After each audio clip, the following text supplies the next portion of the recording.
নমস্কার বন্ধুরা, মহালক্ষ্মী চ্যানেলে জানাই তোমাদের সবাইকে সাদর আমন্ত্রণ।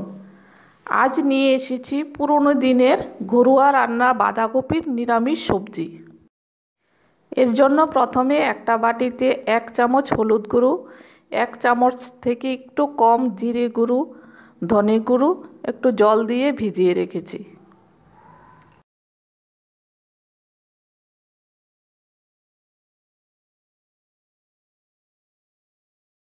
এরপর একটা মিক্সি জার নিয়ে এর মধ্যে কিছুটা পরিমাণে আদা, পরিমাণ মতো কাঁচা লঙ্কা নিয়ে জল ছাড়া গ্রাইন্ড করে নেব। আদা কাঁচা লঙ্কাটা আমি গ্রাইন্ড করে নিলাম। আর নিয়েছি একটা গাজর ও কিছুটা পরিমাণে আলু টুকরো টুকরো করে কেটে নিলাম। আর নিলাম 1 বাটি মটরশুঁটি আর কুচিয়ে রাখা বাঁধাকপি।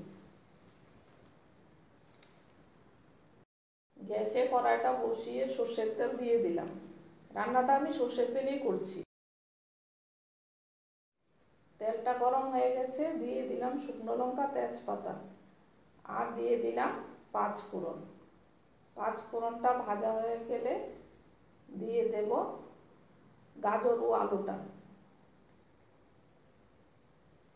গাজর ও আলুটা দিয়ে লবণ দিয়ে ভেজে নেব।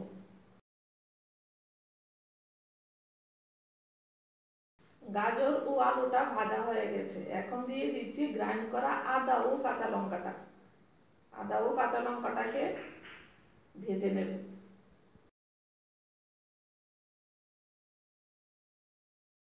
আদা ও কাঁচা লঙ্কার কাঁচা গন্ধটা চলে যাওয়ার পর দিয়ে দিচ্ছি ভিজিয়ে রাখা মশলাটা, দিয়ে একটু নাড়াচাড়া করে কষিয়ে নেব।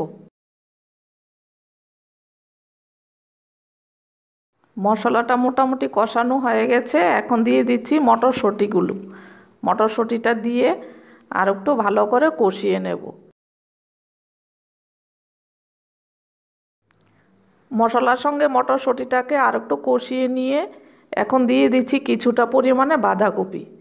বাঁধাকপিটা দিয়ে একটু নাড়াচাড়া করে তারপর বাকি বাঁধাকপিগুলো উপর থেকে দিয়ে দিলাম। পরিমাণ মতো লবণ দিয়ে তারপর ঢাকনা দিয়ে দিলাম।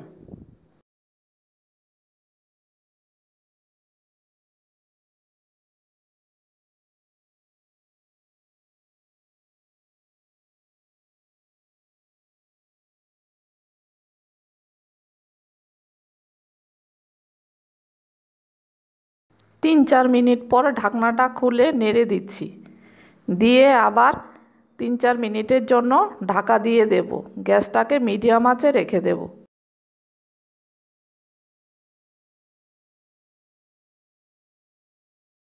3-4 মিনিট পর ঢাকনাটা খুলে আবার নাড়া দিয়ে দিলাম। নাড়া দিয়ে আবার ঢাকনাটা দিয়ে রাখলাম।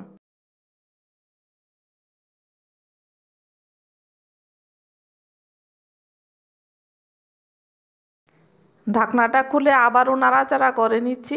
বাঁধাকপিটা আমার মোটামুটি রান্না হয়ে গেছে।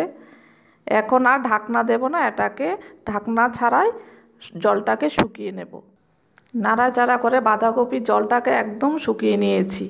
এখন দিয়ে দিলাম 1 চামচ চিনি, 1 চামচ গরম মশলা গুঁড়ো আর অল্প একটু ঘি দিয়ে নাড়াচাড়া করে গ্যাসটাকে একদম লোতে রেখে 5 মিনিটের জন্য রেখে দেব।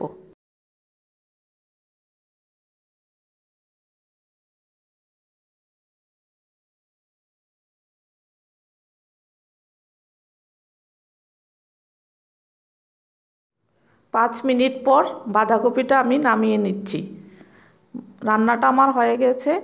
রান্নাটা যদি তোমাদের ভালো লাগে তাহলে অবশ্যই আমার চ্যানেলটাকে লাইক, শেয়ার ও সাবস্ক্রাইব করার অনুরোধ করছি। আজ এই পর্যন্তই। দেখা হচ্ছে আগামী দিন নতুন কোনো একটা রান্না নিয়ে।